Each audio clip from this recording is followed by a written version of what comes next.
अस्सलाम वालेकुम नाजरीन, कैसे हैं आप सब दोस्त। उम्मीद है कि आप सब खैरियत से होंगे। यकीनन मेरी तरह आप भी सब मुश्किलात का शिकार होंगे, क्योंकि यूरोप जो है मुकम्मल लॉकडाउन में है। हम लोगों को घरों से निकलने की आज़ादी नहीं है। बहुत से लोग मुझे मैसेज करते रहते हैं कि हम बहुत ज़्यादा तंग हैं, सूरत-ए-हाल ख़राब है।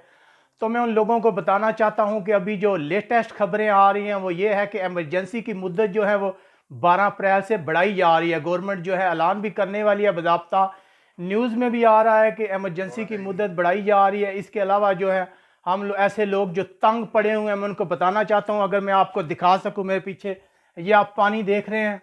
हमारा पाइप पाइप जो है वो ख़राब हो गया, जिसकी वजह से यहाँ पानी का निज़ाम जो है दरम बरम हो गया।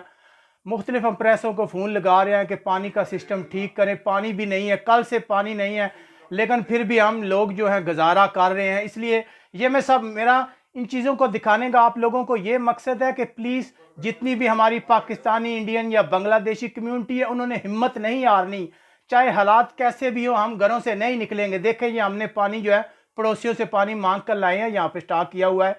उसके अलावा मुख्तलिफ अम्प्रेसों से रब्ता कर रहे हैं कि पानी ठीक करें, लेकिन हमारी हिम्मत और हमारा हौसला जो है वो कभी नहीं टूटेगा। हम कोरोना को बताना चाहते हैं कि तुम जितना भी जोर लगा लो, हम तुम्हें हराएंगे। देखें, आपको दिखा सकें, मुकम्मल हम घर में रह रहे हैं। तकरीबन एक वीक के बाद आज सुबह नीचे गया था, कोई खाने पीने की थोड़ी बहुत चीज़ें लेके आया हूँ। उसके बाद ये पानी का मसला बना हुआ, दूसरी प्रॉब्लम। इसलिए मैं तमाम लोगों से गुजारिश करूँगा कि घबराना नहीं है, बिल्कुल नहीं घबराना। ये वक्त जो है ये गुजर जाएगा।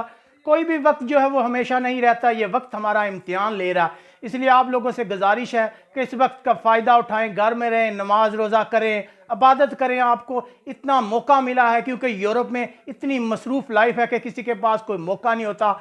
अब आप ये भी नहीं कह सकते कि हमारे पास नमाज पढ़ने के लिए टाइम नहीं है, जॉब पे जा रहे हैं। कोई भी बहाना नहीं आपका काबिल कबूल समझे।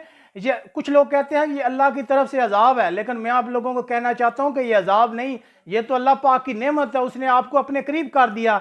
लोग कहते हैं कि मस्जिदें बंद हुई, लेकिन देखें आज हर घर जो है मस्जिद बना हुआ, हर घर में लोग जो है नमाज पढ़ रहे हैं।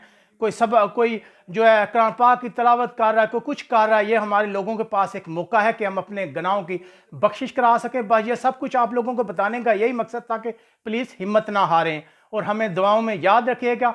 हम इन हालात में भी आपके लिए न्यूज़ लेके आ रहे हैं ताकि आप लोगों को बाखबर रखा जा सके। इसके अलावा आप हमें कमेंट्स करके बता सकते हैं कि आप जिस घर में रह रहे हैं, जिस महल्ले में है, यूरोप के जिस शहर में भी है, वहाँ मजमूई तौर पर क्या हालात हैं। अपने मेज़बान परवेज़ इकबाल को इजाज़त दीजिएगा। अल्लाह हाफिज़। अल्लाह हाफिज।